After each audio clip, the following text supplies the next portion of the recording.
नमस्कार विद्यार्थियों, स्वागत है आपका हमारे इस YouTube चैनल में। जैसा कि आप सभी लोग जानते हैं, हम लोग क्या पढ़ रहे हैं, disposal of fullness in garment. तो ये है हमारा लास्ट वाला पार्ट, प्लेकेट्स। प्लेकेट्स मतलब बटन पट्टियाँ। तो बटन पट्टियाँ क्या है? परिधानों को पहनना एवं उतारना सरल हो, इसके लिए परिधान के कुछ हिस्सों के सीवन वाले भाग को खुला छोड़ दिया जाता है। जैसे ब्लाउज में सामने की ओर कुर्ता, कमीज, लेडीज कुर्ता आदि में गले के नीचे सामने की ओर, कुछ कुर्तों में कंधे वाले हिस्से में, तो किसी किसी कुर्ते में बगल में बाईं ओर खुला छोड़ दिया जाता है। इसी प्रकार जीन्स एवं पैंट में कमर के नीचे सामने वाले भाग में खुला छोड़ा जाता है। ऐसे खुले भागों को प्लेकेट या बटन पट्टियाँ कहा जाता है, परंतु इन्हें यूं ही खुला नहीं छोड़ा जाता है, अपितु इनके किनारों पर अतिरिक्त पट्टियाँ लगाई जाती हैं और फिर इन पर बटन, हुक, जिप, डोरी, टीच बटन आदि अलग अलग तरह के बंधन या फास्टनर लगाए जाते हैं, जिन्हें हम कहते हैं बटन पट्टियाँ या प्लेकेट। Types of placket. पहला प्रकार है टाइप्स ऑफ प्लेकेट का तुरपाई किए हुए प्लेकेट या हेम्ड प्लेकेट।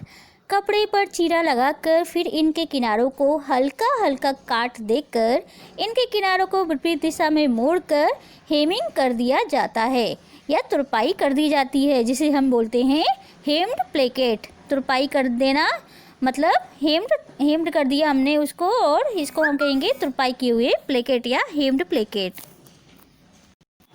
दूसरा है एक्सटेंडेड बॉन्ड प्लेकेट, यानी कि बढ़वा पट्टी युक्त प्लेकेट। यह बटन पट्टी उन स्थानों पर बनाई जाती है जहां वस्त्र के मध्य भाग पर कुछ दूरी तक कपड़े को चीरा या स्लिट दिया जाता है। टिश्यू बटन पट्टी बनाने के लिए 1.5 से 2 इंच की पतली पट्टी कपड़े के किनारे पर जोड़कर फिर अंदर की तरफ मोड़कर तुरपाई कर दी जाती है।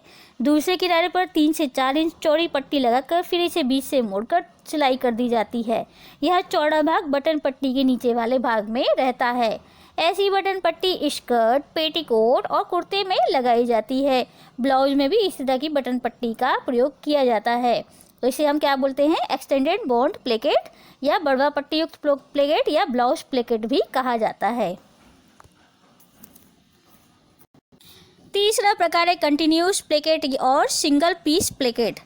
तो कंटिन्यूस से मतलब है सतत, लगातार, निरंतर, सतत बटन पट्टी। इस प्रकार की पट्टी बनाने के लिए एक ही प्रकार की पट्टी का प्रयोग किया जाता है, जो दाई और बाई दोनों ओर लगाई जाती है।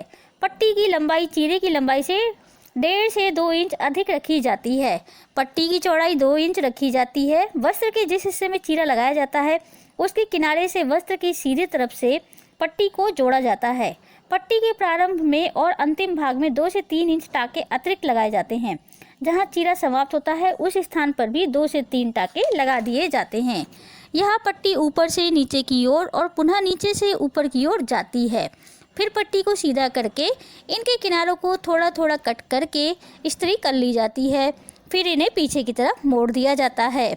बाईं ओर इसी पट्टी को दोहरा करके पहले वाले टाके पर मोड़कर तुरपाई की जाती है और दाईं तरफ कम मोड़कर तुरपाई की जाती है। इस तरह दाई एवं बाई दोनों ही तरफ एक ही पट्टी से बढ़वा पट्टी तैयार कर ली जाती है। चूँकि इसमें एक ही पट्टी का प्रयोग दाई ओर और बाई ओर किया जाता है, इसलिए इसे सतत पट्टी कहा जाता है। हमारा चौथा प्रकार है शर्ट प्लेकेट। यह प्रायः पुरुषों की शर्ट में प्रयुक्त की जाती है, इसलिए इसे शर्ट प्लेकेट कहा जाता है। इसमें कोई अलग से पट्टी नहीं बनाई जाती है, बल्कि शर्ट को कटिंग करते समय ही इसके सामने वाले हिस्से में अतिरिक्त कपड़ा छोड़ा जाता है। मगर ध्यान यह रखना होता है कि वस्त्र के किनारे वाले हिस्से ही बटन पट्टी के लिए छोड़े जाएं। प्लेकेट के लिए 1.5 से 2 इंच कपड़ा ज़्यादा रखा जाता है। बाद में इसी कपड़े को अंदर की तरफ मोड़कर इस्त्री कर ली जाती है। कॉलर लगाने के बाद इस पर बटन और काज बना दिए जाते हैं। हमारा पांचवा प्रकार है स्कर्ट प्लेकेट। स्कर्ट, जैसे कि आपने पहले पढ़ा शर्ट प्लेकेट जो शर्ट में बनाई जाती है, और पांचवा है स्कर्ट प्लेकेट, ये स्कर्ट में बनाई जाती है। पेटीकोट एवं स्कर्ट में साइड में प्लेकेट बनाए जाते हैं। इसमें प्लेकेट ब्लाउज की तरह ही बनता है, परंतु इसमें प्लेकेट नीचे की तरफ से जुड़ा होता है। हमारा अंतिम और छठवां प्रकार है पॉइंटेड प्लेकेट और नुकीले प्लेकेट। तो इस विधि से बनाए गए प्लेकेट सामने से दिखाई देते हैं। इसे तैयार करने के लिए कपड़े में चीरा लगाकर बड़वा पट्टी की तरह ही पट्टी लगा दी जाती है। पट्टी की लंबाई चीरे की लंबाई से 1.5 इंच अधिक रखी जाती है, जिसे नीचे की तरफ तिकोना मोड़कर सुंदर ढंग से सिलाई कर दी जाती है अथवा हाथ से तुरपाई कर दी जाती है। नुकीले बटन पट्टियों का प्रयोग कमीज की बाह की मोहरी पर, कुर्ते एवं कमीज के गले वाले भाग में बटन पट्टियों में की जाती है। तो इस तरह हमने पढ़े टोटल 6 प्लेकेट। कौन कौन से? Hemmed placket, extended bond placket, continuous bond placket और single piece placket, shirt placket, skirt placket and pointed placket. तो ये थे हमारे टोटल 6 प्रकार प्लेकेट के। उम्मीद करती हूँ स्टूडेंट आपको ये प्लेकेट वाला टॉपिक समझ में आया होगा। मुझे दीजिए इजाज़त, जुड़े रहिए हमारे साथ। धन्यवाद।